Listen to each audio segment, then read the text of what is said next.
Gəncədə güclü külək fəsadlar törətdi. İri gövdəli ağac məktəbin qarşısında açdı. Təbriz küçəsində hərəkətin intensiv olduğu vaxtda çinar ağacının budağı avtomobillərin üzərinə qırılıb. Press-Vaz xəbər verir ki, bugün 27 fevral səhər saatlarından başlayaraq Gəncə şəhəri ərazisində hava şəraiti kəskin pisləşib, şiddətli külək müşahidə olunur.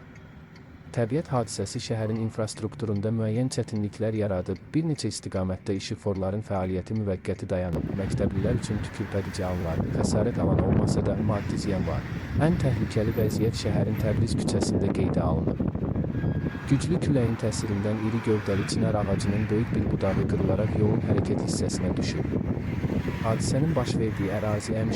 Vazih adına 16 nömrəli tam orta məktəbin birbaşa qarşısıdır. Press-Vazın hadisə yerində olan müxbiri bildirir ki, ağacın qırılması dərsin davam etdiyi və həm piyadaların, həm də avtomobillərin ən sıx olduğu vaxtda təsadüf edib. Xoşbəxtlikdən hadisə zamanı məktəblilər və yoldan keçən sakinlər arasında xəsarət alan olmayıb. Lakin ağac qırıntıları yoldan keçən avtomobillərin üzərinə sıçrayıb, nəqliyyat vasitələrinə maddi ziyan dəyib. Aidiyyatı qurumlar xəbərdar edilib, hazırda ərazidə güclü külək davam edir.